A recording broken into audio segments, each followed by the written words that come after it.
TGIF is what I've got to say. I am so glad it's Friday. I don't think I've been this overjoyed about a Friday in a long time because, as you know, my days are 7 days a week. There is no Friday, but this weekend is a Friday. You're listening to The Truth Tonight. I'm Roxy Lopez. Thanks for joining us this evening. This is going to be a fabulous couple of hours, I have to tell you. I'm going to lay low on this one because my guests this evening are not only inspiring, controversial, and dedicated to freeing up humanity in the health sector, as well as the whole transparency for humankind when it comes to just about anything. These gentlemen are well-rounded, well-gifted, and extraordinary individuals. I'm very grateful to have them all, and I know there are a few of you who have written in already and have a lot of questions. So save your questions for the second hour if you could. Let's get some traction on the show. Let's cover some real exciting things that are going on. Before we bring on the guests this evening, I wanted to just make a mention that I'm very thankful for the support that a lot of you have been giving us, and the donations and the spiritual support, all the psychics and healers, including my guests this evening. Unconditional love and unconditional support. It matters. We're all being tested to some way, shape, or form. I am sure of it. And I've certainly had a heck of a 3 months here, and I'm going to report on that another time because I'm beat today. I'm absolutely beat. And these gentlemen are going to put me back to life. They are my life support for sure. So I want to say my main guest this evening, he is the author of a brand new book, The Underlying Cause of the Unconscious Conspiracy Against Our Health. This is important information. The book is being advertised at thetruth9.com right there on the front page, and it's so big you will not miss it. Just click that book, and you will find out where to purchase it. It is well worth it. This is a culmination and years of Dr. Spencer's experience and knowledge in the spiritual realm, the energetic field, and, of course, as a health practitioner. He has saved lives. He has saved farms. He has saved bees. And he really deserves a whole lot of recognition for his tireless efforts. Today we're going to cover with our guests some of the exotic viruses spreading from animals to humans, what that means to us. Dr. Wil Spencer is a naturopath, BMSP author, and researcher, and he's an advocate for nature. His work extends into multiple areas of investigative research and education regarding human and environmental health relative to identifying and restoring the degraded conditions of natural homeostasis, most often due to industrialization and the misunderstanding of the importance of microorganisms. Operating from the conviction that nature has evolved with an innate wisdom of energetic signatures that influence and interrelate with one another to form a natural, healthy terrain of existence and coexistence. And Wil does believe that all conditions of illness and imbalance are correctable through restoring the elements of nature's design. Wil has applied this conviction successfully in his work reversing and healing conditions of human health, animal health, plant health, including reversing the effects of genetic modification and increasing the nutritive values of food, reversing the many issues of honeybee health, restoring vitality to soils and compost, water purification, and air quality, something we all need today. Wil has been in my life for a couple of years. He's changed the way I look at things, and I now have a better understanding of my own health, my family's health, and my animals' health, and I owe our health to this man. I truly do. So our other two guests we'll bring on in just a moment, but first I want to welcome a brand new author, like I said, authored a new book, I should say, the brand new book, The Underlying Cause of the Unconscious Conspiracy Against Our Health. Dr. Wil Spencer. Hi, Wil, and thanks for being here. Oh, good evening. I just get all creepy. You say that again, and it's like, wow, that's amazing. You mean the book? You mean? No, the intro. It's like, oh, we don't rehearse this stuff, so I'm like, no. Oh, wow, when are you going to be quiet? Oh, you're all humble and everything. I just have to share with our audience too, Wil, that one thing I love about working with you, Wil, is that whenever I stop and thank you personally, whether it be on Skype or a phone call or whatever, you're always so generous with your reactions. It's like you're such a loving, caring man. You and I have had some deep conversations, arguments, you name it, differences of opinions, something I don't get that you get or what have you. But at the end of the day, you've taught me a lot, so I really appreciate it, and I love that you've got a show on Revolution Radio too, and I think you're educating people. Amazing stuff you're doing. So you're just one of those. You are an electromagnetic field all on your own. Well, that's my goal. Mm-hmm. If you got it, you better share it. Otherwise, you might lose it. That's what Grandma used to say. Yeah, use it or you lose it. Tell me about the book a little bit, and then we'll bring on Patrick Jordan and David Corso. But tell us about the book a little bit. What caused you to write the book? How long you've been working on the book? I know that you just released the book. I'm honored to advertise your book as well on thetruthttonight.com. How'd this begin? I mean, it's a very interesting title, The Underlying Cause of the Unconscious Conspiracy Against Our Health. 2004, that book was 2 pages long, of leaflets that I was handing out to people because I had a epiphany, an understanding, a new knowing about some microorganisms and the pathogenic effect. And it just turned into, well, it was up to over 200 pages, and then we trimmed it down to the 150 plus that it is now. And really, it's been edited a few times, well, lots of times, and it's jammed-packed, not a lot of storytelling, but jam-packed with some of the insight that I've come to understand as truth in the way biology that works, the way the body works, and how the corporate, industrial, military complex has been carving away at our health and our environment. You're going to learn about how some of the funguses have gotten mutated because of open atmospheric nuclear testing. You're going to learn, and hopefully my goal is to open your mind up to some new concepts. Well, they're not new. They're not new for me. They're actually ancient, but they're relatively new because a lot of the information that has been not shared strategically about how we operate biologically. Mm-hmm. Right, and I think that the knowledge that you have in this book, I think, is also so important, more important than it's ever been, because of what I term the exotic warfare against our health.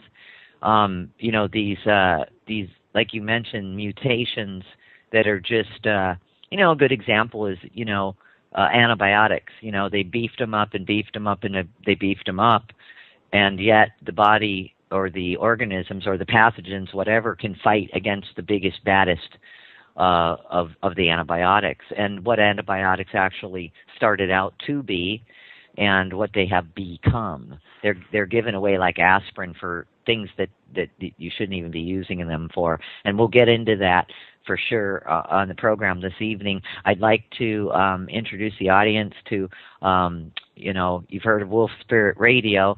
Well, we have the pleasure this evening as well. Mr. Dave Corso is with us. And Dave, it's the first time I've ever been able to interview you, so thanks for being here tonight. Well, thanks for asking. I appreciate it. Yeah. But I have a question. Yeah, go for it. Every time I have Will on the show, I got to send him an ethereal quarter. Do you have to do that? What does that mean? Being a smart ass. And yes, we'll put Will's book up on our front page too. Right on, right on. That's great. Hey, I hear, Dave, that you. How long have you known Will? Oh, good Lord, almost 2 years, Will. Yeah, at least. And I would like to ask you, just on a personal, overall level, has he changed the way you look at your health? I'm 72 years old. Wow. Will has made my body start to be what it should be when I was 25. Wow. I use primarily his supplements. I got a big wolf that lives in my backyard that weighs 150 pounds. That I went out and I explained to him, I'm giving you these supplements from Wil Spencer. He said, what are they supposed to do? I said, they're going to make your legs better, but it's going to take a while. I said, you're not going to like the taste, but that's tough. Now, it's about 6 o'clock, he keeps saying, where's my supplements? It's that time again. It's making a difference in him. But also, I had a problem in my right leg. I've had 4 operations on my right leg. I had 2 stents put in. They blocked up. They put in 2 bigger stents. Then they put in a great big stent. Then they put in a cadaver artery. And a month later, it was blocked. Well, I had already started taking blue-green algae and K2. That was 2 months before that artery was put in and blocked. My foot was not white. It was splotchy pink, which meant it had started to open up the other arteries in the veins that were blocked. Well, since I've started taking my friend Dr. Will's EMLC and a bunch of other things, I can actually feel my foot, and it doesn't hurt to walk on it because the nerves were dead. Does that sound funny? That sounds amazing.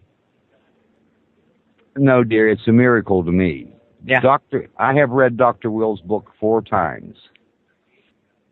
And all I got to say is, if you folks don't buy it and read it and ask questions to your doctor, you're a moron.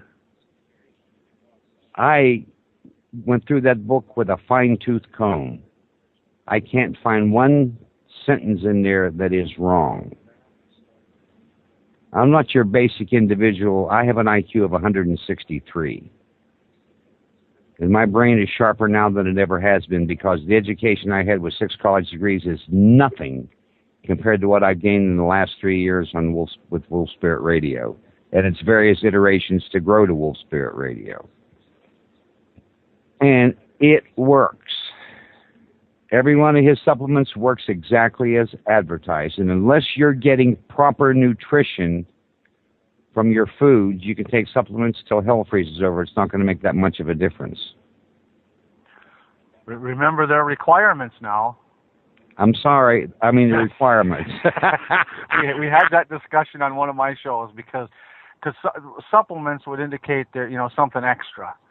But the stuff that we recommend are requirements because they're not the minerals and the amino acids and things are just not in the food anymore. They're gone. They've been gone for almost a solid century. And I prefer his liquids over the capsules. Is there a reason for that? I like the taste.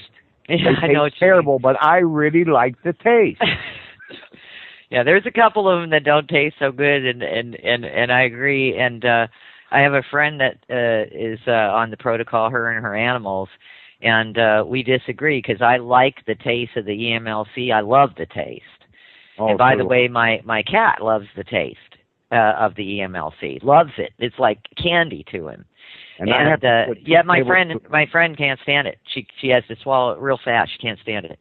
Oh, I have to put 2 tablespoonfuls in the container. I have a container that I put his supplements in I hide them in a slice of wet dog food. but I have to put 2 tablespoons in there because the big wolf carefully takes one, and then his other kids take the rest of it. And it's making a difference. I had not seen him run in almost 2 years, and the other day I called him. He come running, driving off of both back legs at the same time. And I said, well, here's something he couldn't do 2 months ago. This guy's 10 years old and weighs 150 pounds. And doesn't that bring joy to your heart, Dave? Oh, my heart sang with happiness and gladness. Yeah. And I am grateful that Dr. Wil is in my life. Although I really prefer Del Ann. Yeah, me too. Oh, we're too bad. Let's bring Patrick Jordan on before we go any further. Patrick, thanks a lot for joining us this evening as well. And can I ask you how long you've known? I pretty much think I know the answer, but how long have you known Dr. Wil? And what's your experience been? Hi, Roxy. Thanks for having me on. Hello, listeners. Roxy, you're going to have to tell me. I know, right? Because I have not worn a watch since 1980, and I don't pay attention to time. So it's been several months. So the both of you are going to have to help me out how long we've known each other. Well, I think I had you on my first show, on one of the first shows in Wil Spirit Radio with him. Well, you know, I remember, I don't know when, I can't remember either, and I'm kind of, I'm in the same boat. I do have to have a calendar in front of me because I have to show up on radio and do certain things in my life, so I need to know what day it is. And that's hard. That's getting harder and harder to do, mind you. But I remember I wanted to do a show with Patrick and Wil, and you guys, I think Wil, you might have talked to him briefly in an email, and I said, let's bring him on, and then you guys pretty much became friends.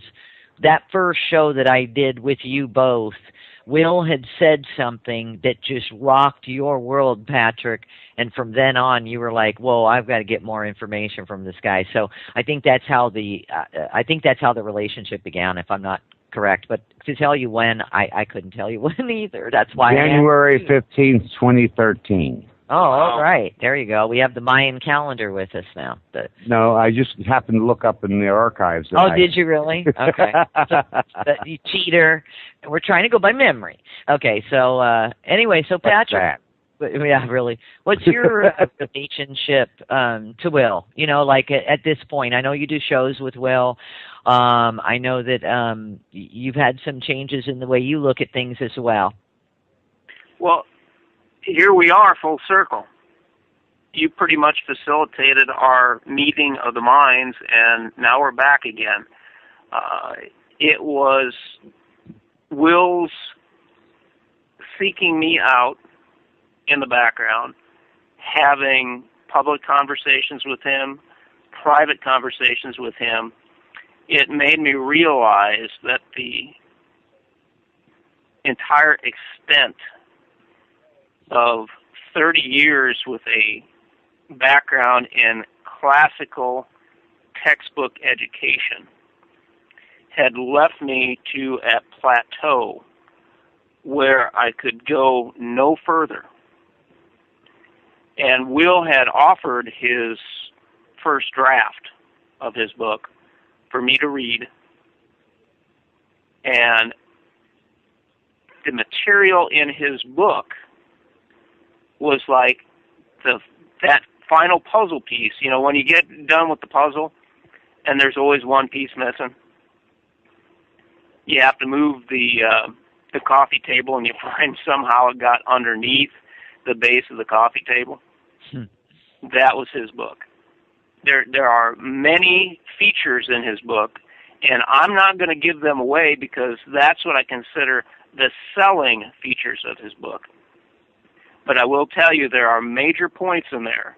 Revelations on Candida, the balance of microorganisms with the human organism that need to be understood by myself and other people so that we can give up this useless pursuit of the direction that we have been going with mainstream medicine and alternative medicine to affect the change that we desire, but we haven't been able to achieve.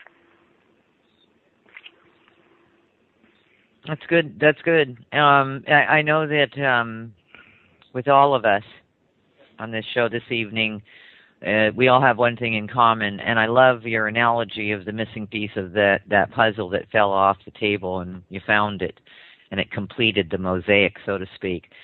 For me, myself, I was the least educated, I would say, when it comes to what's good, what's not. I'm an intuitive. And of course, we'll get into this when we come back from the break as well, because we're going to take a break real shortly. But I want to talk about the scan for a moment and what that scan produces as far as what we need in our bodies, how to get our bodies back in balance, how imperative it is to get us the correct protocol for each individual, and changes that we experience along the way. I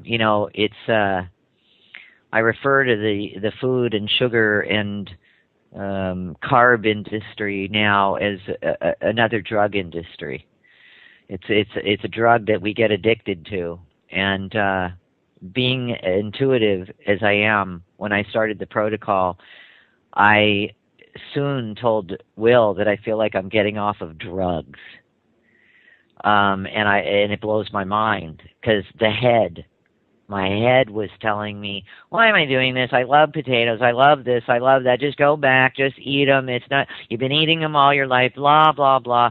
Why shouldn't I be eating them? So in the next part of the program, I would like to get into that. I'd like to get into the scanner briefly, protocol briefly, because I think that people need to understand that, we're in a really, the industry, as you guys have all mentioned, of food these days, it might as well be eating cardboard, and cardboard might even be healthier for you.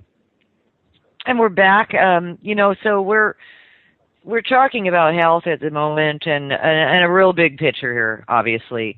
So, Wil, can you just briefly educate us on why it's important to get a scan, and why most scans are just going to give you a picture of where to begin, to help somebody with a plethora of conditions, if you will.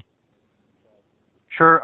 Actually, on my website is bodyelectrician.com, and there's a tab on there for those that want more information. It's called GSR Hand Scanner. That stands for Galvanic Skin Response. It's actually quite old technology from the 50s. It's lie detector technology.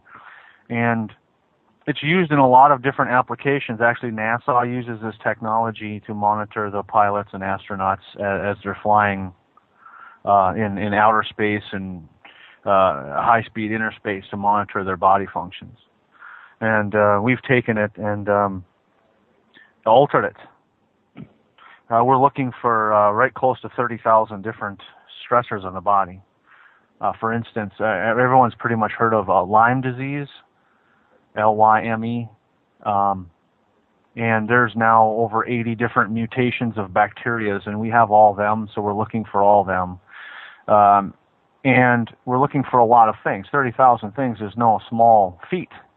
And we're doing it in about 40 minutes. So basically, you rent one of my scanners, I mail them to you, and you go through the process.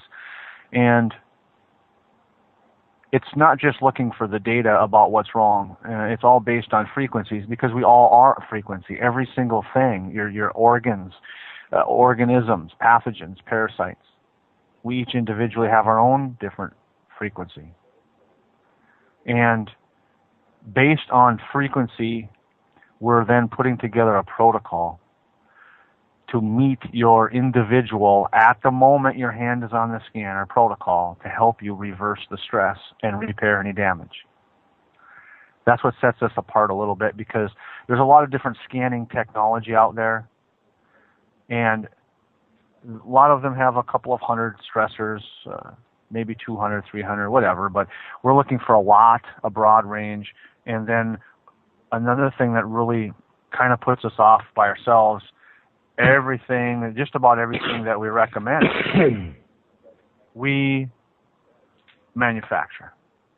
Because I found over the years, and this is what Patrick and I talk on my radio shows about, is about the fraud in the natural health world. There is more fraud and disinformation going on in the natural health world than there is in the allopathic world.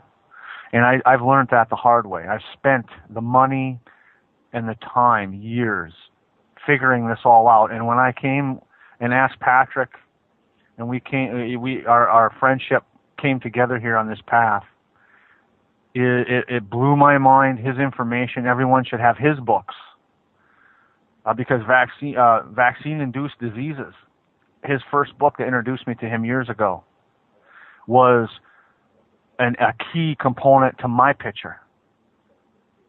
And then now it makes me tingle inside to feel what's going on today on this show, because it was Roxy that asked me a question that sparked me to send an email to Patrick that started this. It was actually last November. So if you want to know, Patrick, that's how long it's been. But the scanning device has changed the way I'm able to help people, because we can meet you at your home as long as you can get onto the internet. And it is so accurate. I'll say that every person that follows our protocol and works with us completely, they get results.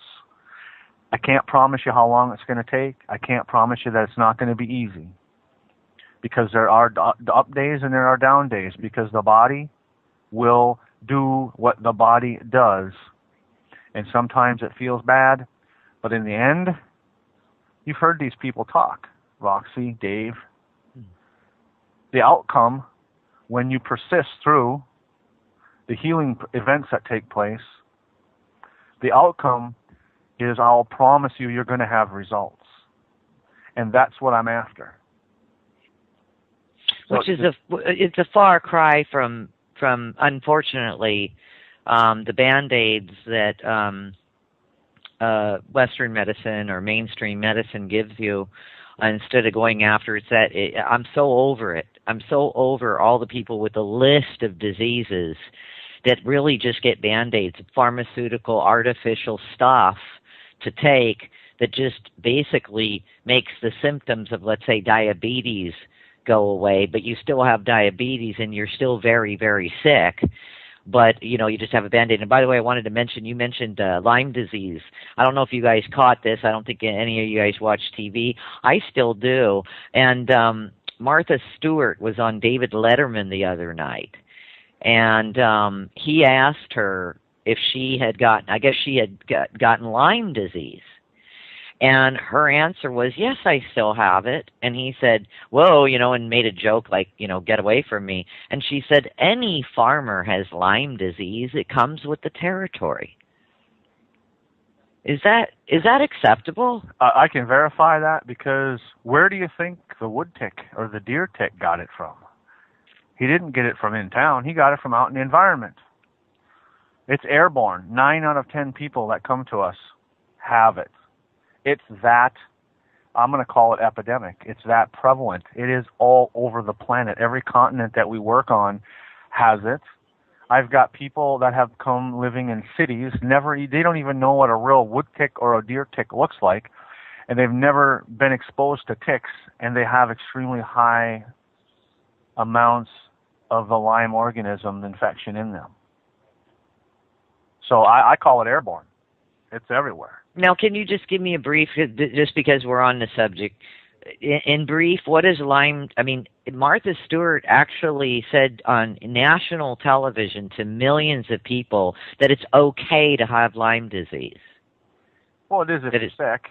That it's that it's part of agriculture. It's, you know, it comes with the territory. It's no big deal. Is it really a big deal? And should we all really have Lyme disease? I mean, what the heck? Should we? In a perfect world, no, but unfortunately we don't live there. It's prevalent everywhere. It was actually some of my information, and I believe this is pretty well common. Lyme's disease was created, and the first case was in Lyme. I believe it was Lyme's, Connecticut, and it was actually in the development of a biological warfare agent. I was just going to ask you if it was natural in the environment or if it was man-made. My understanding is it's man-made.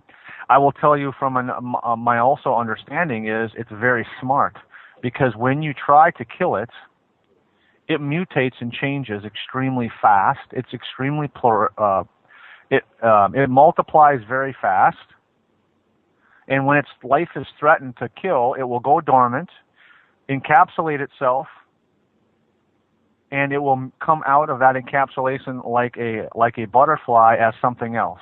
It will mutate into something different and come back and start living its life, continuing to degrade your already ill body.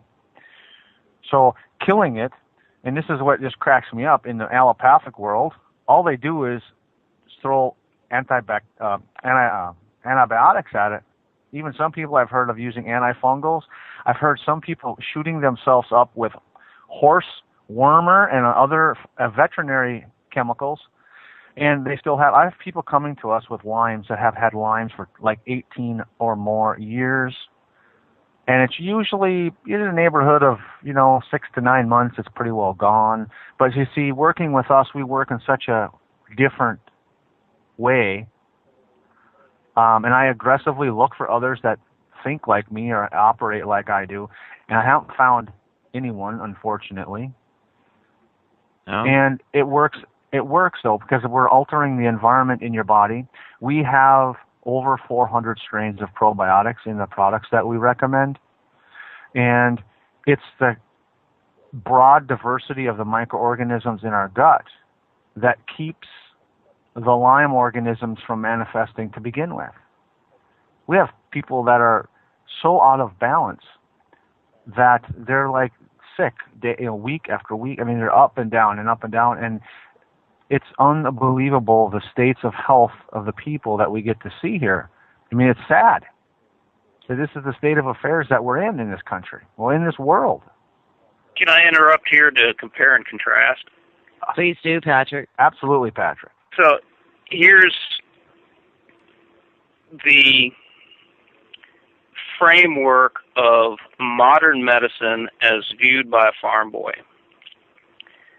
I've never been to Chuck E. Cheese, but I hear there's some game called whack-a-mole, where a head of an animal will pop up out of a hole, and you're supposed to hit it with a big hammer. But, of course, it goes down into this little hole, and then it comes through a maze and pops up through a different hole.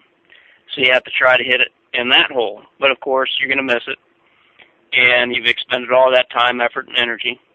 And then the little mole pops up through another hole. That's modern medicine. That's the bigger hammer approach. And we've been at this for about 6,000 years and it hasn't worked. So that's unfortunate. When Wil talks about this balance, which is what attracted me to his work, this is what I can add to the discussion. Had 30 years of research behind me, studying medicine and nutrition. I am not degreed. I am that farm boy. I am the guy that wielded the bigger hammer. And I realized that, like insane people trying the same thing over and over again, expecting different results, it just wasn't working. So there needed to be another way. In my classical education, I wrote in my first book, ICD 999, that there is a bacteria that eats rock and deposits gold. there is the possibility of having concurrent streptococcus infection in your nasopharynx and your ears, but if you have diphtheria, the diphtheria will chase that strep out of your ear. Now, see, I was able to read this stuff, get it in my head, write it in my book, but I never, and would have never, until Wil had shared his book with me, had put it together that you can use the microbial world as the little hammer. As long as you make an environment friendly for them to live in, they will clean house, and you can put the hammer down. Now, that makes sense. Now, just to be clear, the microorganisms, are we referring to probiotics? Well, this is another thing and this is the interesting part about Wil and myself. He's a farm boy, I'm a farm boy. But we come from completely different backgrounds, completely different life experiences, completely different references. Yet we came to the same data and pretty much the same conclusions. And there is the Microbiome Project that has identified over 10,000 organisms. So we're talking the entire range of life forms, from worms, single-cell parasites, fungus, bacteria, virus. They cohabit our bodies, 10,000 organisms in a dynamic balance. And you, Roxy, had brought up earlier in the first segment about the overuse of ever-increasing antibiotics and ever more powerful antibiotics. There are now bacteria that actually eat streptomycin. It's food for them. And so this military, industrial, medical, whatever complex has actually created their own monsters. And how does that translate to the ordinary person who knows very, very little about human biology, has a very little understanding about nutrition, and but at the same time is inquisitive, knows something's wrong? Maybe they'd been on antibiotics before, a broad-spectrum antibiotic, and they got sicker when they were on it. And they do run out of antibiotics to give you. I mean, once you're using the top dog antibiotic, I mean, there's nothing else they can give you. They don't have any more bullets in the gun as far as I'm concerned.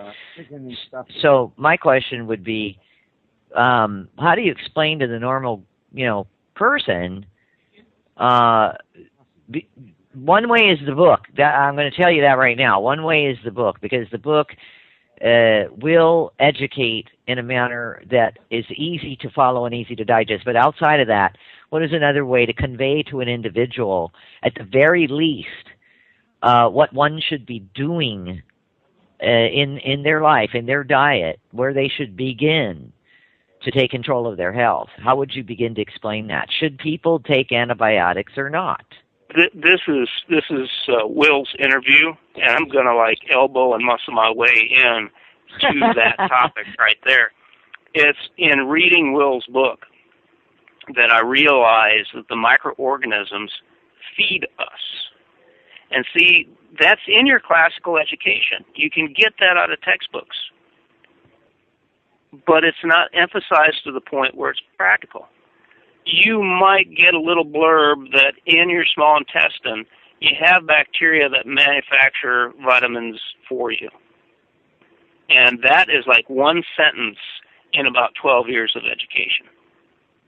What Wil does is he sets up a series of requirements that if these microorganisms are working with us symbiotically, mm-hmm.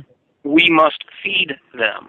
And so just like you had brought up with the potatoes, if you're eating potatoes, that's going to feed something, but probably not the thing that you want as your friend.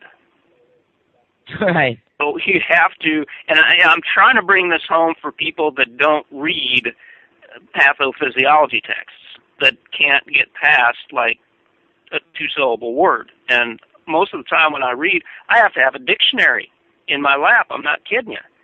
To understand what these people are saying, but most of the time they're occulting the information. And so if, in fact, these microbes are feeding us, we must feed them. And Wil now can speak to his program of minerals and salt and the right foods, because that then is your antibiotic. Because instead of, and see, antibiotics is the big hammer. And it's an escalatory war. You know, you hit me in the face, I bring a rock. You bring a knife, I bring a gun. Where does it end? Mm-hmm. And then that's where I had this breakthrough reading Wil's book of, oh, this is how we do the judo. We give them the old flip. We use their own weight against them. Yes. So take it away, Wil. All right. Thank you for elbowing your way to the front of the room. Yeah, because here's one, you know, and there again, reading these educational texts sometimes are so convoluted. If you have a problem sleeping, you know, just turn to page 312 and read away, because they are so boring, and I believe they're designed that way to be hard reads. And in breaking it down simply, here is one analogy. Okay, everyone has heard of taking vitamins, right? I mean, Roxy, you've heard of that, right? Sure. Okay, that's very common. You mean sugar pills? No. Well, you know, Multrum multivitamins or whatever, you know, these multivitamins, okay, that makes your urine pretty yellow. And this is what I really got out of some of these boring texts. The microorganism population, when imbalanced and when the environment is correct inside of us, the microorganism population in check, makes the vitamins for us. So we're actually eating our food to feed the microorganisms inside of us to then create our food. That's a huge concept. And that's why people take vitamins, because their insides are so out of balance that they're not making the vitamins required for life. They have to take them externally for the most part. Our goal is to get the terrain, the microorganism population back balanced so your body can start to function the way it was designed. And when you do that, lots of things change and alter. Your body will then become its own healing machine. It's the problem that we live today is we have such pathogenic problems. Pathogenic means the organisms, for instance, E. coli, Salmonella, Staph. We're now seeing pathogenic overloads of acidophilus, bacilluses, I'm tongue-tied, but these so-called good bacteria, I am seeing so many people dousing their bodies with acidophilus. That acidophilus now is going pathogenic in their body, causing infections, causing rashes, causing the breakdown of the mucosal lining in their colon, leading to Crohn's disease. It's all about balance, folks. I see people that are dousing their bodies with 50 billion colony-form units of acidophilus, causing themselves massive infections. Drinking kombucha by the gallon and actually having acidophilus infections. It's all about balance. This idea of good and bad bacteria is so wrong. It's a pure marketing ploy to get you to buy things. And I will stand on that. Because in our scanning process, we have all known microorganisms in our database, and we're able to pick them up if they are causing a problem. And I see acidophilus infections happening, several a month. Just like I see E. coli infections happening. I see gangrene infections. I see all this stuff happening. We have more biological warfare agents in our environment showing up causing infections in people then I don't even know. It's every week. There's many of them. If we don't get help that we need, the true nutritional balance that we're speaking about, and turn our bodies into a machine again that it has been created to be, is our planet, our species going to die off? Well, my goal is to not let that happen. And I don't know. I don't know, but the hypothesis... In other words, can the human body even overcome, like a cockroach can overcome nuclear? They say the only thing that would be alive on the planet would be a cockroach after nuclear warfare or a nuclear explosion. Can humans, and I just have to put this out there, can humans actually evolve regardless of what we're putting in our bodies? I'm just asking. Can would we they be evolve? human, Roxy? Oh, there you go. That's a good question. That's a great question. Oh, wow, yeah. Well, is there a motive here? Is there a motive to make us not human? Well, Patrick, on his website, he has this document. We laugh about it because every time we bring it up by name, there's usually a technical difficulty, so we won't do that. At least I'm not going to do that. There is some evidence to prove that there is an ulterior motive here to cause overall harm to our species, to keep us in a place that we're not able to be healthy. And the evidence points in that direction. Just look at, we have systemic problems in the human race on this entire planet. And we're having a mass of information being told to us in the allopathic health world, the United States Department of Agriculture, several of the industrial governments on the planet, as well as the natural health world, telling us to do things, in my opinion, that are harming us intentionally. Because there is no basis for what they're saying if you're looking to be vibrantly healthy. Mm-hmm. For instance, grain, nuts, seeds, and tubers. Most of them have been genetically modified for at least, let's be conservative, the early 90s. My father was a farmer in the 70s and 80s, and they have already had mutated potatoes to the point where they couldn't grow unless they were using pesticides. Hey, and another good evening on a Friday. And again, thank God it's Friday, right? And I know a lot of you tune in the second hour on your way home. I've gotten a lot of emails that you missed the first hour, but you catch the second hour. For those of you who are just tuning in, our guest this evening is Dr. Wil Spencer. We're discussing the new book, The Underlying Cause of the Unconscious Conspiracy Against Our Health. Quite interesting conversation we've been having. Of course, we have Wolf Spirit's Dave Corso on, and author of ICD 999, Patrick Jordan. So, Patrick, you were just, by the way, if anybody wants to call in, the number is, write it down, 347-688-2902. That's 347-688-2902 to speak to any of our guests this evening. And, of course, it's on Skype Freedom screen. So if you'd like to call in, just give us a call, and we'll be happy to answer your questions. And, of course, chat room, you know the drill. If you have any questions, just go ahead and stick them in the chat room, and we'll be glad to ask our guests. So, Patrick, you were talking about the antibiotics. Could you back up a little bit, because we ran into that break, and could you just kind of give us the skinny on that again? Sure. I think it's important to emphasize your points and your questions, Roxy, about where is the human species going. And we have all of the models in what's already transpired in the quote-unquote natural world. In the first hour, I had made mention that the antibiotic streptomycin has been so overused that right now there are microorganisms that actually eat it as food. And being associated with Wil on his shows for so long, Wil spouts a lot of stuff, and Wil really doesn't know the import of what he's saying because he's lived with this information for so long. It's just second nature to him. So I'm in the background writing notes and going, what in the world did you just say? He had made the point that in modern agriculture, the pesticides and herbicides and artificial fertilizers, which of course are toxic, are actually food to these plants, the GMO plants.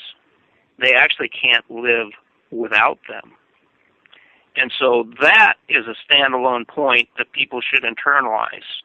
Then we take your point, Roxy, of where's the human race going, and we are headed towards the world of the cockroaches because we're eating garbage, we're living in toxins, and therefore the organism will have to adapt to those conditions unless it is stopped and changed. I would like to see that happen, And Dave, what you were going to say something? Sorry. No, it's just that when I listen, pardon me, when I listen to Will and I listen to Patrick, and I think of my own experiences where I have a mission in life. That's to run every medical doctor I can find into a corner. And I had a checkup 6 months or so ago, and my practitioner said, well, I'm going to put you on statin drugs. I said, why? Well, because you need them. Your cholesterol's too high. I said, first of all, what race am I? I said, I'm Celtic and Sicilian. I said, it's not unusual for a Sicilian to have what you call a cholesterol level of 220. It doesn't cause me any problems. Well, I said, you looked in your little book of symptoms there, so you could see what to prescribe me, right? And she started turning red. I said, did it tell you how much of a kickback you're going to get for each one of those prescriptions you write that's filled? I said, I have a better idea. Just take me off all of your miserable medications, because thanks to Plavix that I've been on for 7 years, I do have an enlarged heart and a leaky valve. That's one of the symptoms. I said, the answer is you can take your mainstream medical knowledge and stick it in your butt. Because did you really say that to your doctor? I didn't say butt, though. Oh. I used the more descriptive. Oh, my. I'm being nice tonight because I'm on Rev Radio.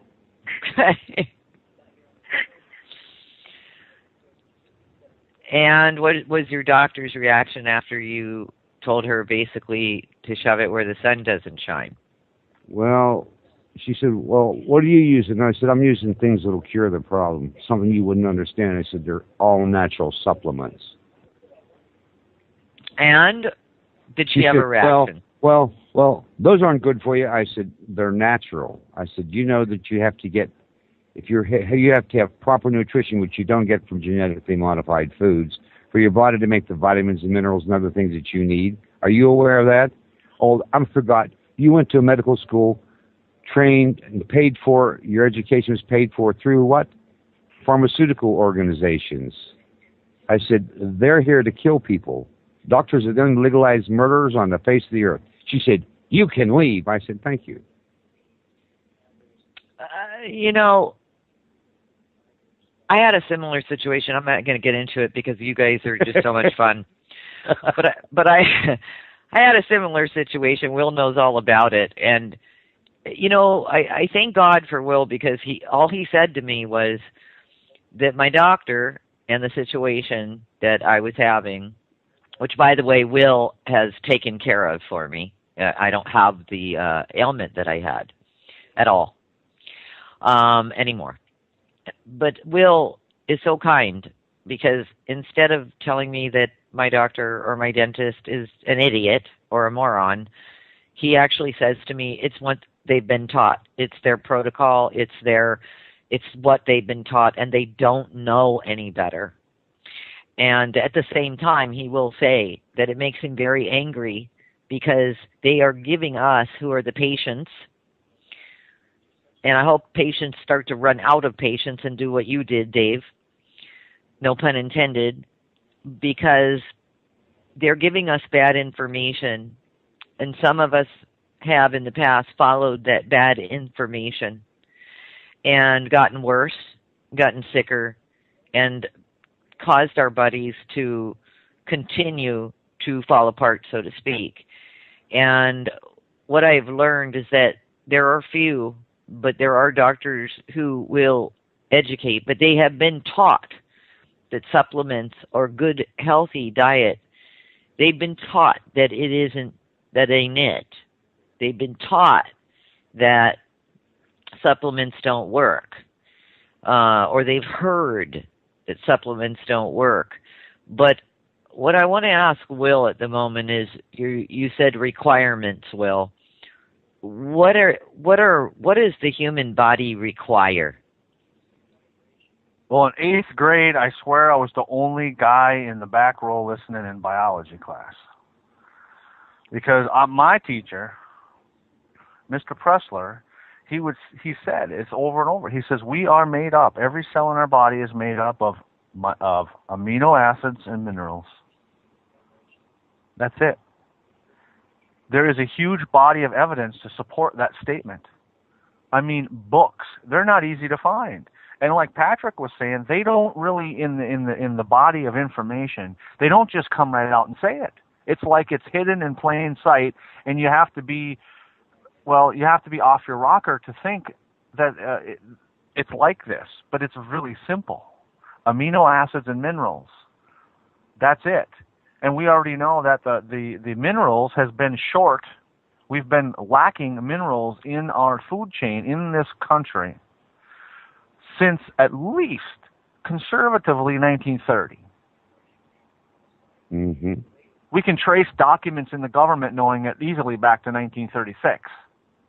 They've known this. Old Germany has known this back, 1911. Because they were doing experiments back then in old Germany, pre-Nazi, because they were figuring out how malnutritioned a body can be, but yet still be alive, but not too healthy, because a healthy body can freely think and reason things out. But they wanted the people to be healthy enough to still live and be productive slave work units, but not too healthy so then they can be, thinking for themselves and being creative on their own. This was 100 years ago. So that's been a concern for a while, and was the medical, anyway, in our country, was the medical industry ever designed to the Hippocratic Oath to really heal us? Or did they go sideways? Or I know it's become a pharmaceutical game. I do know that. But I think, what do we do to educate the medical field? I mean, what do we, Patrick mentioned it earlier, or Dave mentioned it, somebody mentioned it, where how do we get all medicine to come to the table? And do away with money. Oh, yeah. So I'm going to push Patrick to the front of the room here for just a little bit, because I read his books and he's got timelines, and I really think that you can't see that Patrick's been standing up here writing on the chalkboard. You don't see him? Oh, yeah. I must have someone. Sorry. Try not to make too much dust. Taking notes, Patrick? Always, Dave, always. Take it away, Patrick.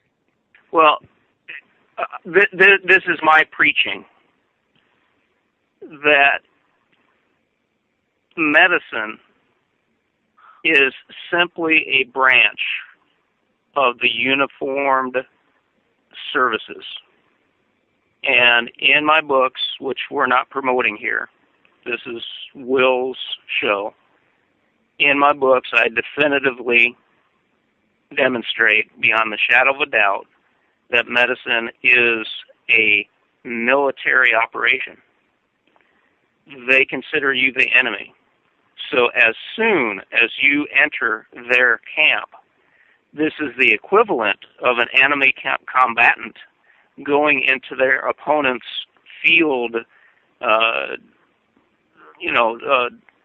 hospital, and requesting to be healed after the opponent shot them. It just doesn't make sense.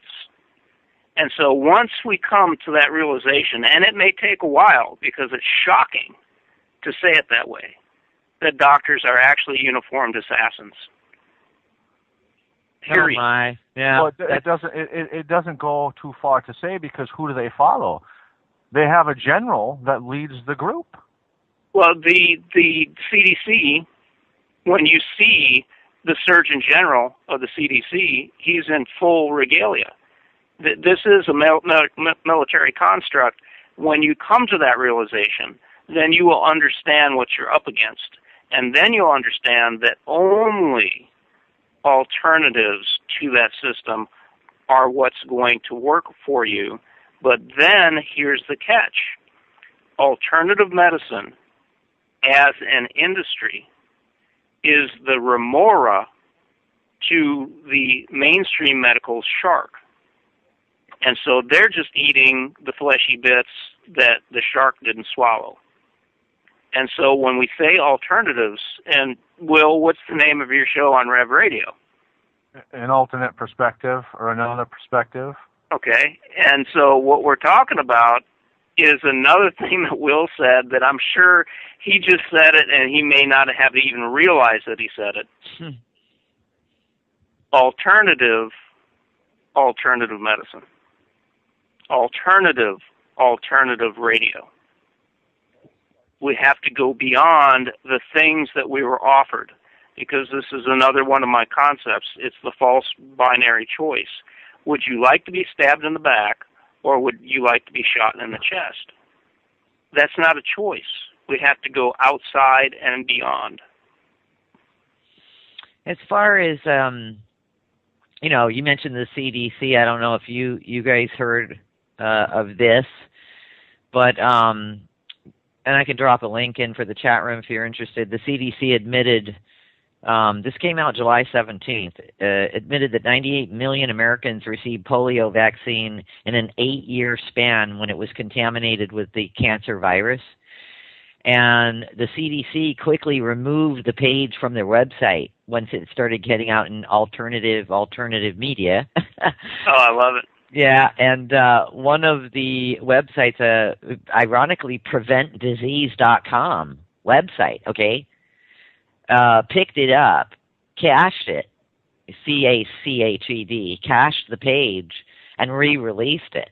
And so they can't really do anything about it. But what's pathetic about it is, and then everyone, I'll drop this link in here and you guys can take a look at it, but, how did they accidentally, for starters? I mean, you're making a really good point, Patrick. There are no accidents, and then they release the information how many years later, 20, 30. I just, I love it when this happens. What prompted the CDC to release this information, 30 years later? And Will calls it fear porn. Because there you go. Things like this, they show you that they can, that's a death sentence. Injecting cancer into somebody is a death sentence. They're showing you that they can do this and get away with it because although it made the news, was anybody arrested and executed for the crime of mass murder? Nope. Not at all. And so that is where people like us have to forge our own direction, because it's not going to come from any institution whatsoever. I've got a book on my shelf. It's called The Virus Hunters by Greer Williams. And it says categorically that Salk knew that when he formulated his polio vaccine with mineral oil, wherever they shot that vaccine, people would get cancer from the mineral oil. So instead of telling people, they just covered it up and took mineral oil out of the formula. So that's fraud, that's murder, and that's history. Yeah, you definitely got it. Well, you got me going when you talk about the Surgeon General, that's for sure. I mean, you're making a really good point, and you're right. It's hidden in plain sight, and that's why we just don't notice. That and the fact that we've been vaccinated and poisoned and everything else, to the point where Will had just said in Germany they were studying how can we float the population on the verge of total collapse, yet still have them pull the plow. And we are, I speak inclusively, we're so focused on just making a living that we don't have the leisure time to think about what's wrong. Well, and they do this funny thing when you've got a shill or somebody who's doing disinformation on this subject of health. The minute you start saying what we're talking about right now, the poisoning of the food, the pharmaceuticals, the artificial junk we're putting in our body, and I mean junk, and really that are toxic poisons that are throwing us off, the first thing they say is, but the human race is living longer than they ever have, so explain that. So I'm going to throw that right back at you. Let me answer that real quick. Everywhere except the United States. I read that last night. Really? They're living longer everywhere except the United States. And then the follow-up question would be, if you're living longer, but you've got Alzheimer's, and you're falling down in your shower, I've seen this on a documentary, with your wife trying to pick you up, crying her eyes out, with no federal support whatsoever, in terms of, in-house care or even subsidies. Isn't that the definition of hell? Would you want to live longer in a sentence in hell like that? That's my rebuttal. Right. Well, exactly, and it's interesting, Dave, what you brought up that everywhere but the United States is that in your opinion, any of you gentlemen this evening, is the United States the worst for food or the worst for nutrition? Absolutely, because other countries are telling Mono Satan, which is known as Monsanto, to take their GMO products and put them where the light don't shine. India's done it. The European countries are doing it. But being as Monsanto is now blessed by the Food and Drug accomplices, that's the FDA in Washington, D.C., by the way, that the United States is one big corporation. Yes. And it goes back to who owns what? Well, the Vatican thinks they own everything, including people's souls. Well, here's a question to ask your doctor. For those who go to mainstream medical professionals who practice, who's responsible for my health? And if they say, I do, I am, ask him, when did I grant you that right? Like I told my doctor, you're here to help me as I see you can help me. Because I and I alone take full responsibility for my health. And you're damn sure not helping it. Right. She turned red again. That was before I told her where she could put her pharmaceutical drugs. Well, you're making a good point, Dave, and I've shared this with Wil before, and maybe any of you have been through this before, and the listeners. But, something very interesting happened to me a couple of times. Wil took me off of a suggestion from a doctor and put me on to something else, and it worked. And it was interesting because that doctor, it was a dentist actually, that dentist ended up calling me several times to ask what it was that I was using now. And baking soda and salt. No, I wasn't. No, it wasn't. No, it wasn't that. But they wanted to know what I was using. And the secretary called me and the doctor called me. And, it's interesting because at one point, and I shared this with Wil, at one point, what I was using was already working. And I told them that it had worked. And they were still trying to tell me that it won't work. And I said, but it already worked. And that's when they stopped calling me. And I wouldn't tell them. I told Wil, I hung up on him. I was like, I don't want to give them the time of day at this point. I don't want to tell them. I don't want to get into it. Because they're fear-mongering. See, they're going to tell me not only that it doesn't work, but they're going to tell me that, now I'm endangering myself, which I'm not at all. And I think that this is the mind control, if you will, and that underlying message that we get, that unconscious conspiracy that Wil is talking about. Because there's another facet to healing our body or keeping our body in check. And as we all know, stress is the number one killer. So we could be taking all kinds of supplements and doing all kinds of stuff, though it helps with stress. I want to know this. What came first, the chicken or the egg? Is the nutrition what causes the stress, the malnutrition? Is that what causes the stress? Or do you stress out because life is stressful, and then you start ripping your nutritional body to shreds? Or do they sort of just cooperate and coexist with each other, Wil? Yes and yes. Oh. There is no what come first. We live in an environment where we have stress on all levels. We have stress because we're malnutritioned. We have biological warfare agents in our environment stressing at us. We have chemicals everywhere. You walk into stores, in the mall, there's these little atomizers that are spraying industrial waste into the air disguised to smell like strawberries or whatever. 99% of that little air sterilizer and scent is industrial waste. I've done my homework.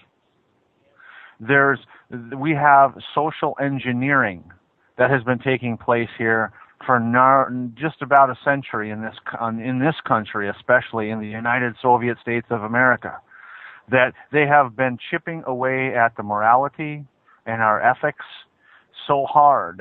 The family unit is destroyed for the most part. We don't even have a semblance of people can get together. Two people in a room can agree on anything. Right. We have just an amazing amount of dysfunction, toxicity on all the different levels.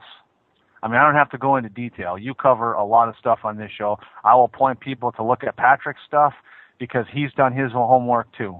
That's why we get along so well, because I'm kind of agree on this weird level of Patrick's that we kind of live in hell if you want to look at it from a standpoint. But until you really get to where we are, it's hard to see the positive because most people think everything is rosy. Well, yeah, I can see that. I mean, you bury it, and you're taught to bury it. You're conditioned to bury it.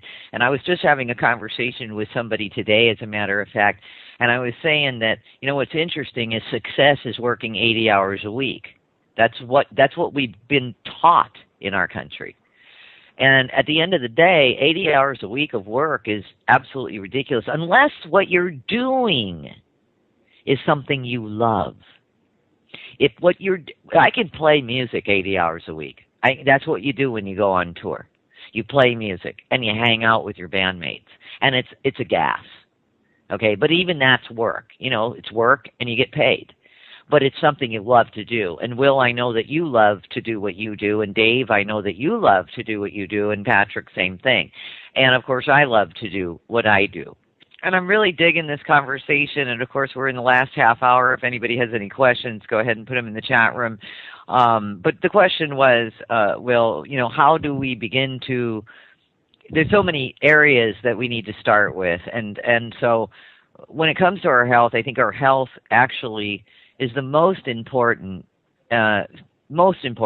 thing, because from our health, from our lively, from our feeling good place, I think we're more able to function in this world. And you mentioned, the hell. And there's times where I agree with you that we're in a soup, a toxic soup, and people are getting, in general, the general public are getting crazier and crazier, it seems like. And that's all caused from a number of either drugs, forget street drugs, man. The pharmas got some good cooks at the pharmaceutical companies. That's all I can say. Or I should say bad cooks. But in the big picture, there are other days where I am joyful, and I know you all are too, where you're joyful and you feel good, like when Dave saw, his 150-pound wolf get up and run towards him, and he hadn't seen that in a couple of years, and it brings so much joy to your heart when you see something like that, because you know what it means to your wolf as well. And so we're pretty awake and aware beings, and we do care. Where do we begin to change, as Patrick had said earlier, the system? Do we just begin with ourselves? Is that where we should start? Get the book, read it, and start doing some nice things for ourselves. Dump the old garbage, dump as much of the old stuff we've been taught, and start eating well and supplementing with some required supplements that are going to have effects, guaranteed. I've been a product of that. Harley's been a product of that, and my husband has been a product of that. And get our head back on through things like the methods of Psych K that you use, and begin to teach the world that there's a better world, we could be living, and become an activist or whatever. Do we just begin with ourselves? Is that a good place to start? I believe it. You have to, because you can't help anybody, in my opinion, at least health-wise, because I'm my own client. I'm client number one in my files. You can't help anybody better than or any different than you are. So if you're unhealthy, how do you expect to help somebody else? So that's where I stand. That's what I do, is one person at a time. Yeah. And that's it. And see, and if you're looking at the big picture, and we have within us an extreme amount of power within ourselves in the choices that we make. This system would not be the system we have today if the people in general weren't partaking into that system of the medical system, even the natural health world. It's only there because there's money to be had and people are buying into the system. But you see, like Patrick was saying before, this alternate health system. There is nothing else out there. For the most part, you have the allopathic world and you have the natural health world. I haven't found anybody doing what I'm doing, like I'm doing, literally. And I'm doing what I'm doing because this is my part, and what I've found that I can, within all the strength and power that I have, this is what I'm doing to contribute to mankind, because I see major problems happening, and I can only do what I can do, and this is what I'm doing. I mean, it may sound convoluted, but it's just that simple. Because I see results. I see positive results almost every single day with those that I'm dealing with.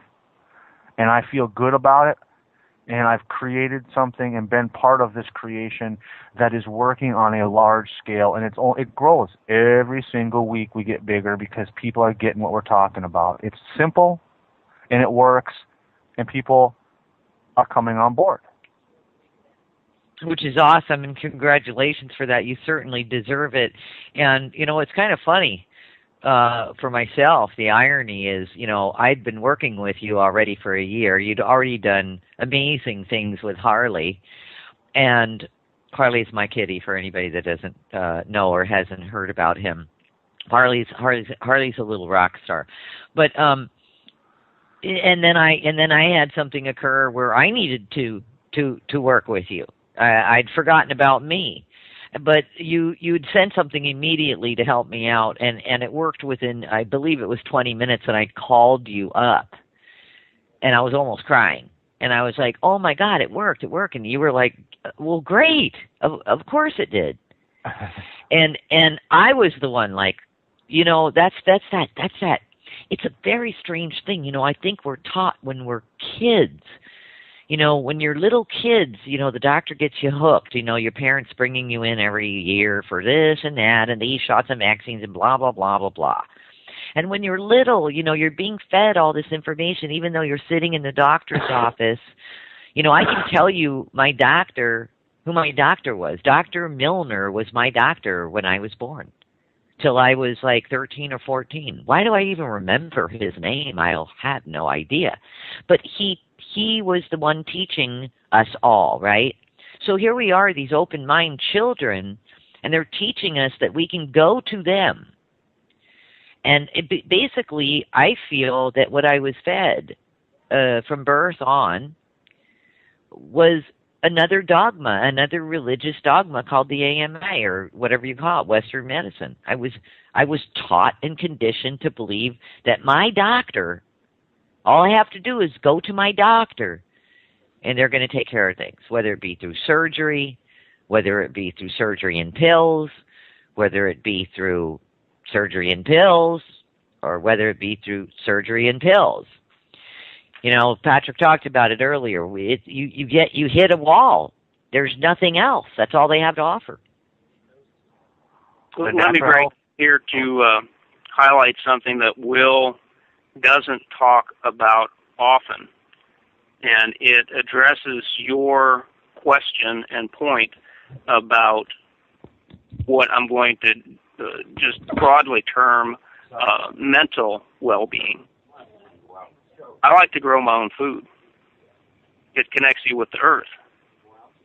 There is one problem, though, that I understand what the Vietnamese farmers felt like when they heard helicopters, because on a perfect, beautiful day, it's an invitation for the farmers that surround me with industrial agriculture to come out and spray toxic chemicals. So one of the things that Wil also brought me to awareness of is that the soil needs microbial balance and minerals to achieve that, just like we do. And Roxy, you kept bringing up the status of our food, which is completely deficient, is because our soil is deficient. And Wil has a complete philosophy on how to restore that, because if you are what you eat and you're eating deficiency, then you are a deficiency. Sure. So you can restore, in other words, you can restore your soil so that you can grow healthy food, so that you can eat healthy food in turn. Is that correct? And be physically healthy, but that connection with the soil, being, and see, this actually, it goes to the point of what you're talking about with this doctor. The doctor had indoctrinated you to think that if you had a problem, go to him. Yeah. If you need food, you go to the grocery store.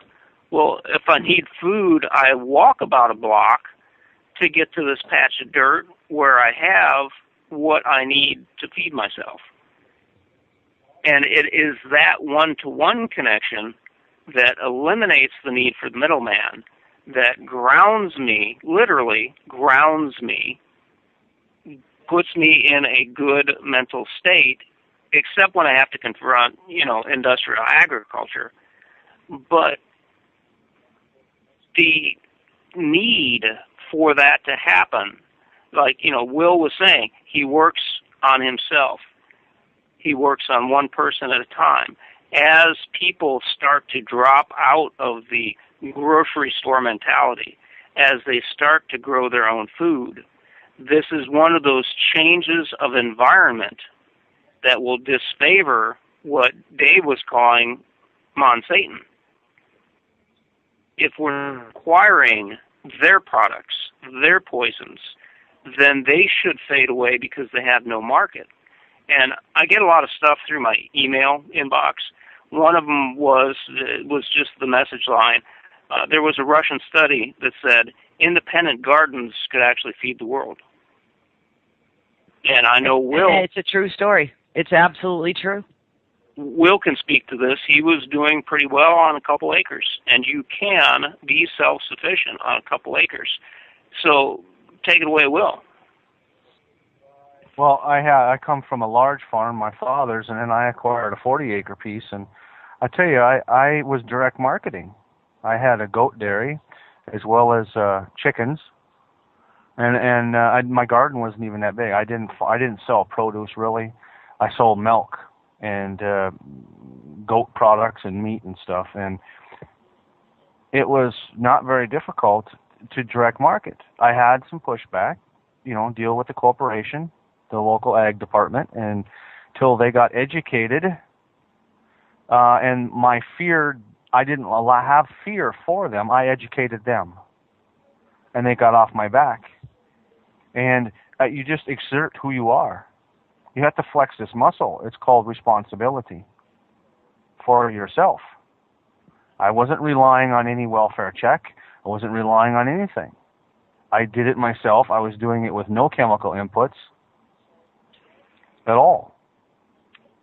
And it can be done. There's other countries that are proving the fact that organic, if you want to call it organic, meaning raising crops, food, without chemical inputs, without genetic modification, is actually healthier for the people and produces more food per acre for the population. Hands down. You're making a point, and you know what's so interesting, Will, is that 50 years ago, food was just called food.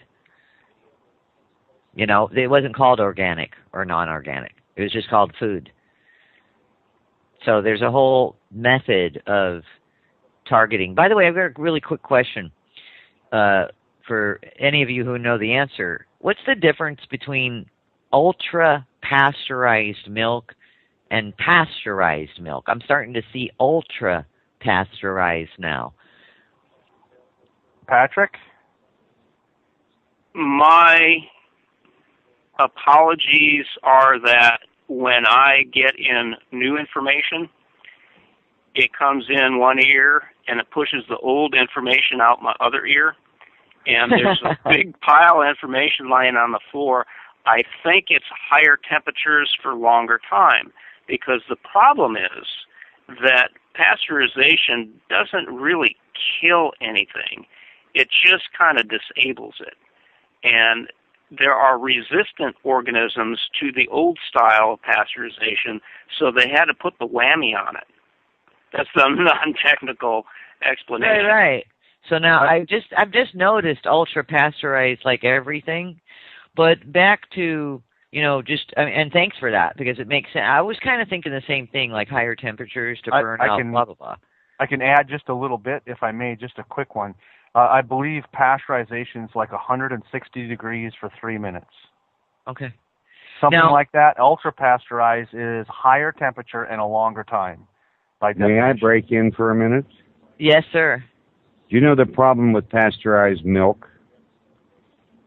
All the enzymes that our body needs, we could get from cow's milk, which is the worst thing we can drink, are dead because they pasteurize it. That's why they pasteurize it. The best thing that humans can drink is raw goat's milk.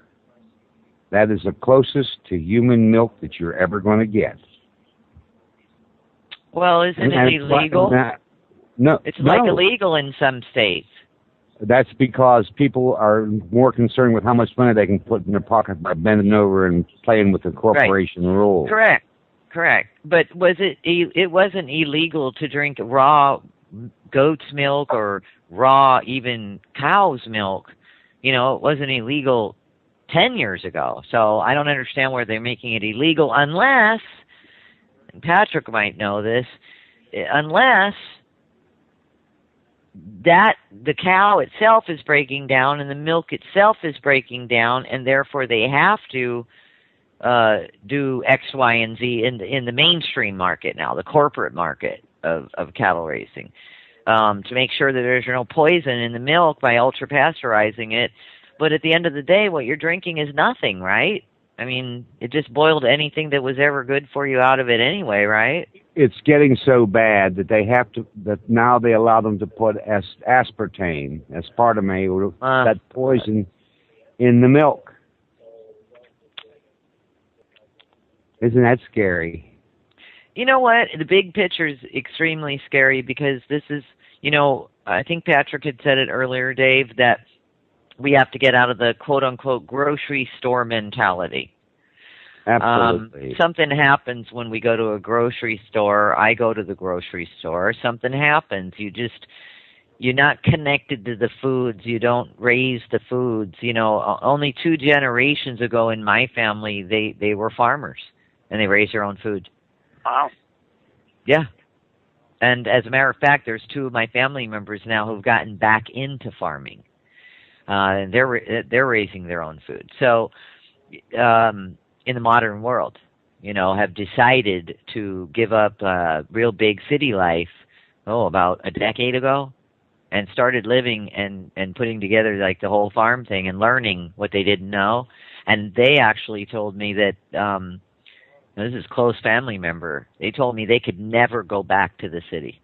Never.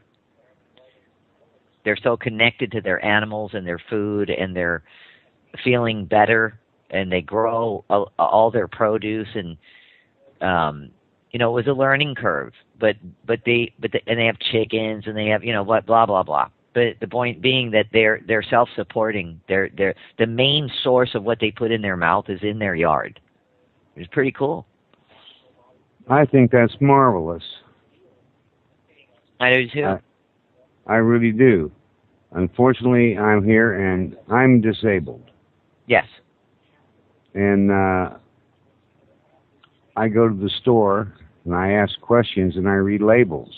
Yes. But I want to talk about water for just a minute. Because the president of Nestle said people don't have any right to water. They should pay for it. Didn't you know that? The president of Nestle said, us sheeples out here, this mass of people, have no right to water. They should pay for it. And so they're drying up lakes and rivers and things, filling up Nestle bottles with what? Water, lithium, and fluoride. Fluoride has never been proven to be healthy for your teeth. It has been proven to cause damage to your joints. And lithium, that makes you even stupider. I was up at the store, and this woman, she had 3 cases of Nestle's water in her cart. I said, why do you buy that water? Well, I'm on city water here, and I don't like the chlorine. Do you know what's in that? She said, well, just water. I said, do you know where it came from? Well, it has Nestle's name on it. I said, did you know the president of Nestle's made the statement to the world that you have no right to water, you should pay for it? There is lithium and fluoride in that water. That's interesting. Was water ever free? You got me going now, Dave. Was water ever free? Who created the water in the first place? The Creator, Mother, and Father for our use. Correct. I think I'm talking about in the modern world. Did we have access to free water? Only if you had a spring on your house. Or a well. Or a well. As soon as they industrialized it, I guess we had to pay for it, right? Absolutely. Okay. Yeah, that makes sense. When I was born, we had the water company pumped just plain river water. Then they fluoridated it. And then I guess now they're putting lithium in it. But I put a thing in when they're trying to push Agenda 21 here in Nye County, Nevada, where I live. I said, if you want to cap my well, I want $25 million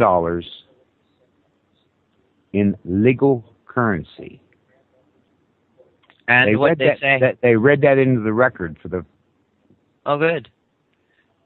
So just like this thing called smart meters. Yes.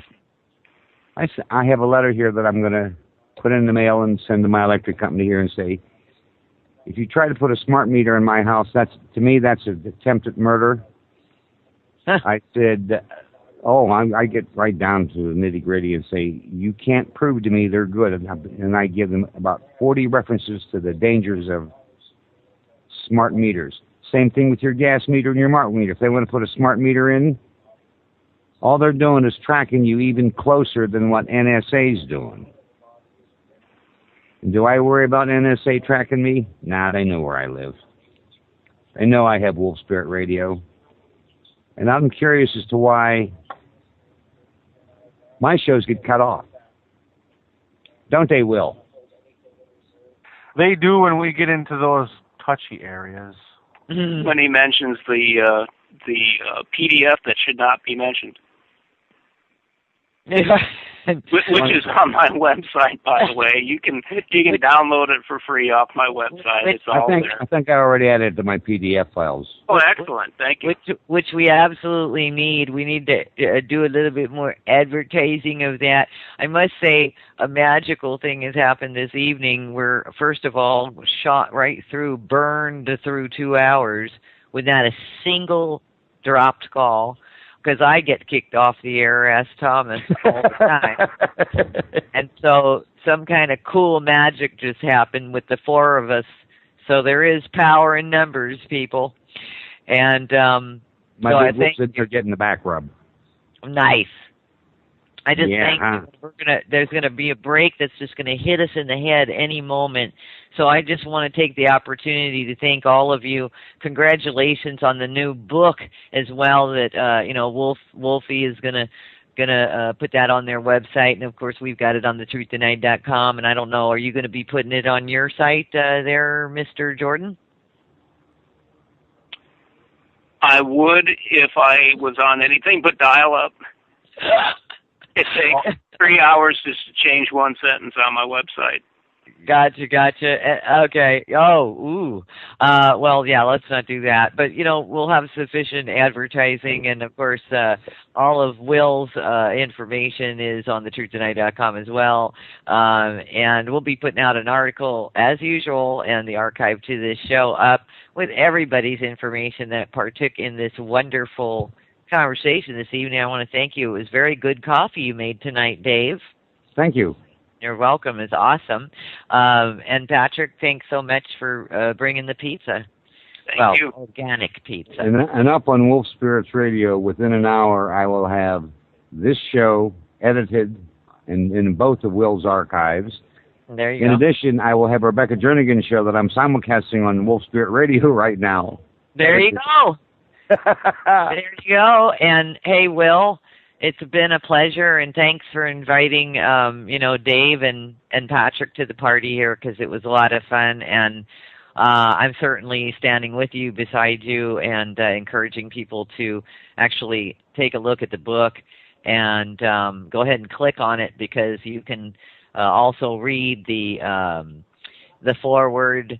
The prelude that was written by Patrick Jordan, and of course the dedication by Wil, which is very touching, and the foreword, which is written by you, Dave Corso.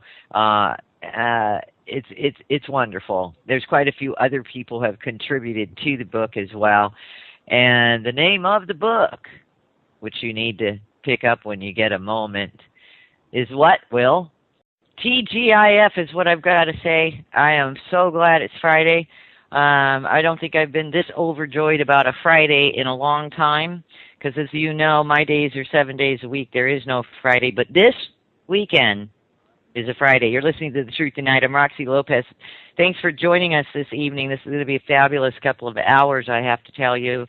I'm going to lay low on this one, because my guests this evening are not only inspiring, controversial, and dedicated to freeing up humanity in the health sector, as well as the whole transparency for humankind when it comes to just about anything. These gentlemen are well-rounded, well-gifted, and extraordinary individuals. I'm very grateful to have them all, and I know there are a few of you who have written in already and have a lot of questions. So save your questions for the second hour if you could. Let's get some traction on the show. Let's cover some real exciting things that are going on.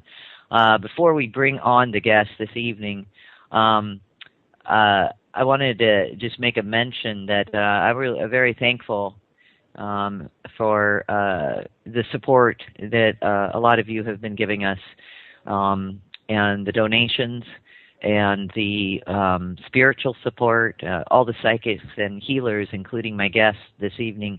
Unconditional love and unconditional support. It matters. We're all being tested to some way, shape, or form. I am sure of it. And I've certainly had a heck of a 3 months here, and I'm going to report on that another time, because I'm beat today. I'm absolutely beat.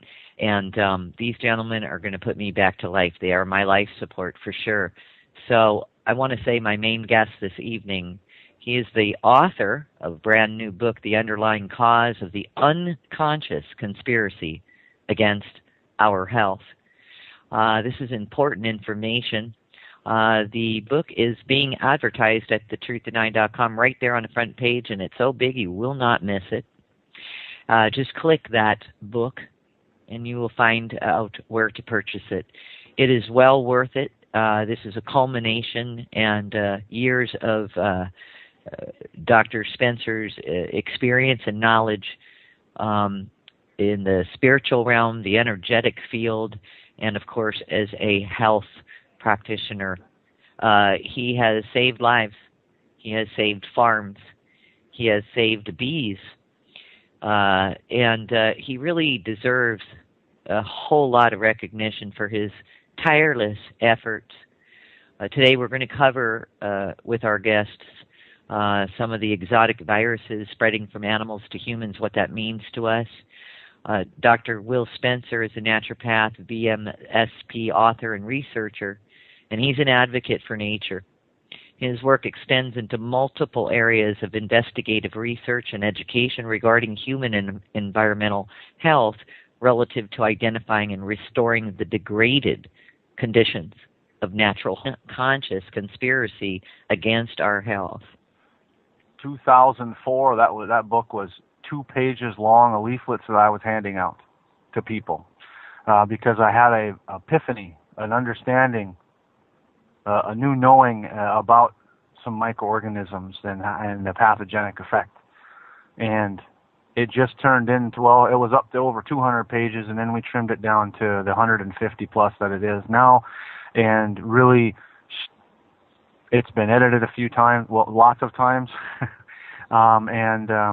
It's jammed packed, not a lot of storytelling, but jam-packed with some of the insight that I've come to understand as truth in the way biology that works, the way the body works, and how the corporate, industrial, military complex has been carving away at our health and our environment. You're going to learn about how some of the funguses have gotten mutated because of open atmospheric nuclear testing. You're going to learn, and hopefully my goal is to open your mind up to some new concepts. Well, they're not new for me. They're actually ancient, but they're relatively new because a lot of the information that has been not shared strategically about how we operate biologically. Right, and I think that the knowledge that you have in this book, I think, is also so important, more important than it's ever been, because of what I term the exotic warfare against our health. These, like you mentioned, mutations that are just, a good example is, antibiotics. They beefed them up and beefed them up and they beefed them up, and yet the body or the organisms or the pathogens, whatever, can fight against the biggest, baddest of the antibiotics. And what antibiotics actually started out to be, and what they have become. They're given away like aspirin for things that you shouldn't even be using them for. And we'll get into that for sure on the program this evening. I'd like to introduce the audience to, you've heard of Wolf Spirit Radio. Well, we have the pleasure this evening as well. Mr. Dave Corso is with us. And Dave, it's the first time I've ever been able to interview you, so thanks for being here tonight. Well, thanks for asking. I appreciate it. Yeah. But I have a question. Yeah, go for it. Every time I have Will on the show, I got to send him an ethereal quarter. Do you have to do that? What does that mean? Being a smart ass. And yes, we'll put Will's book up on our front page too. Right on. That's great. Hey, I hear, Dave, that you. How long have you known Will? Oh, good Lord. Almost 2 years, Will? Yeah, at least. And I would like to ask you, just on a personal overall level, has he changed the way you look at your health? I'm 72 years old. Wow. Will has made my body start to be what it should be when I was 25. Wow. I use primarily his supplements. I got a big wolf that lives in my backyard that weighs 150 pounds. That I went out and I explained to him, I'm giving you these supplements from Wil Spencer. He said, what are they supposed to do? I said, they're going to make your legs better, but it's going to take a while. I said, you're not going to like the taste, but that's tough. Now, it's about 6 o'clock, he keeps saying, where's my supplements? It's that time again. It's making a difference in him. But also, I had a problem in my right leg. I've had 4 operations on my right leg. I had 2 stents put in. They blocked up. They put in 2 bigger stents. Then they put in a great big stent. Then they put in a cadaver artery. And a month later, it was blocked. Well, I had already started taking blue-green algae and K2. That was 2 months before that artery was put in and blocked. My foot was not white. It was splotchy pink, which meant it had started to open up the other arteries in the veins that were blocked. Well, since I've started taking my friend Dr. Will's EMLC and a bunch of other things, I can actually feel my foot, and it doesn't hurt to walk on it because the nerves were dead. Does that sound funny? That sounds amazing. No, dear, it's a miracle to me. Yeah. I have read Dr. Will's book 4 times. And all I got to say this, if you folks don't buy it and read it and ask questions to your doctor, you're a moron. I went through that book with a fine-tooth comb. I can't find one sentence in there that is wrong.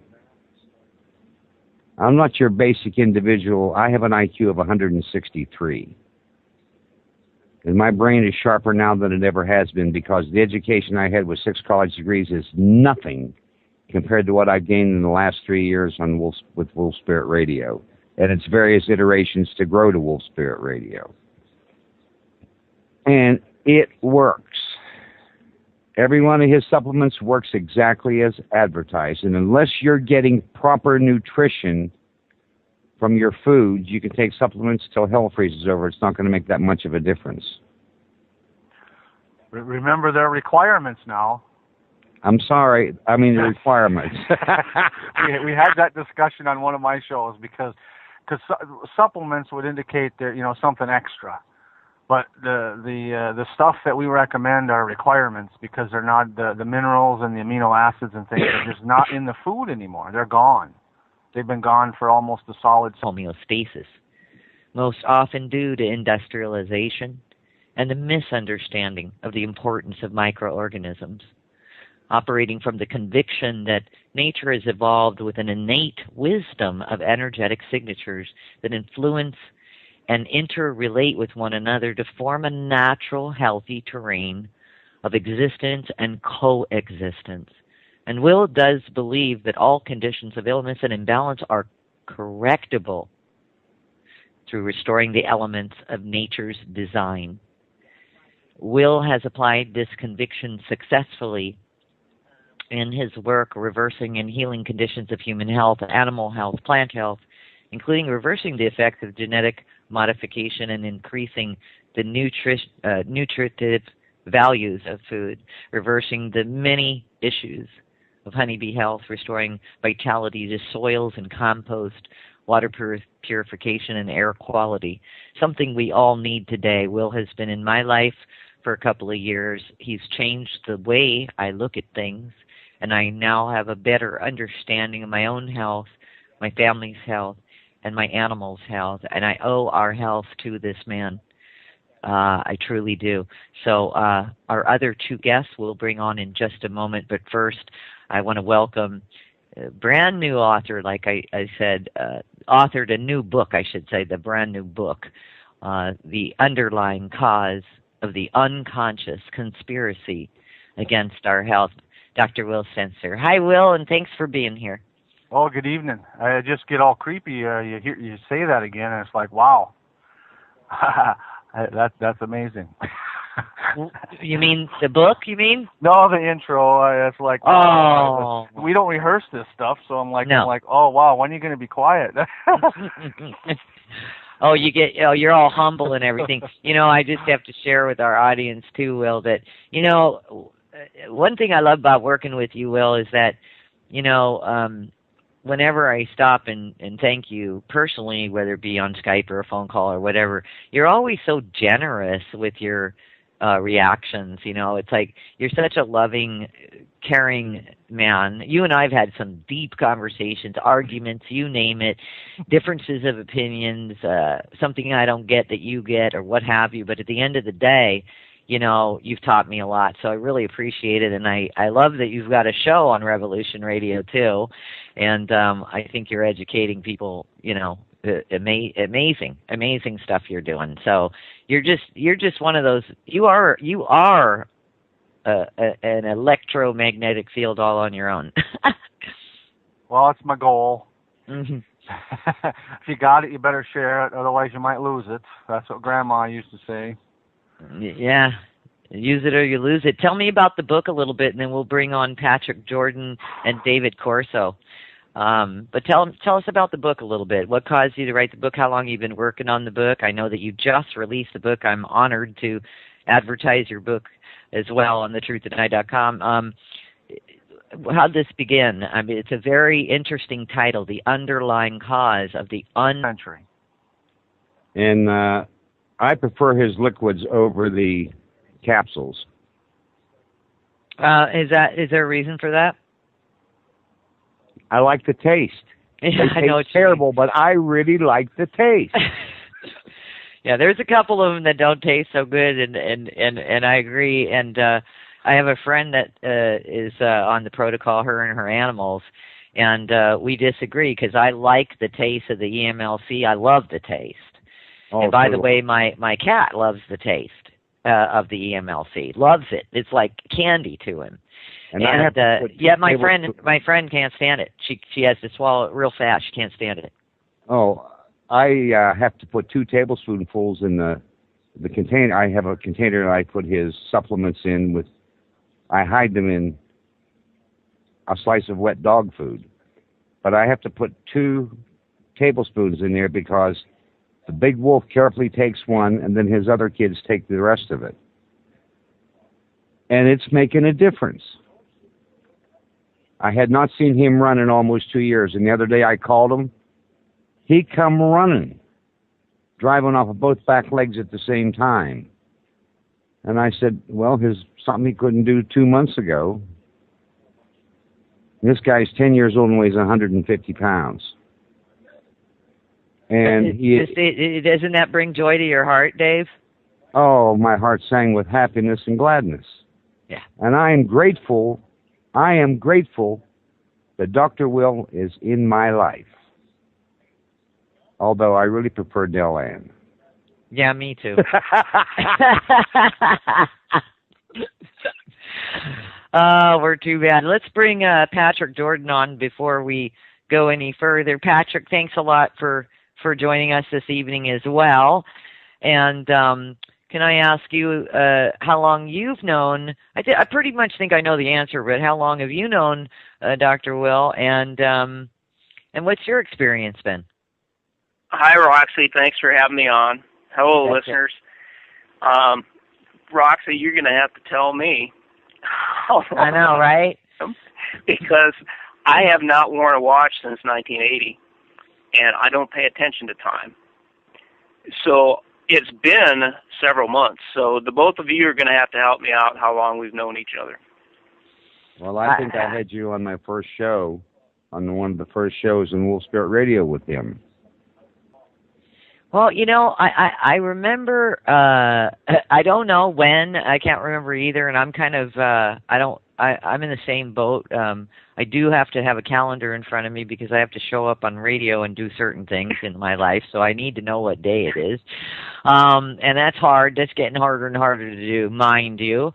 But I remember I wanted to do a show with Patrick and Wil, and you guys, I think Wil, you might have talked to him briefly in an email, and I said, let's bring him on, and then you guys pretty much became friends. That first show that I did with you both, Wil had said something that just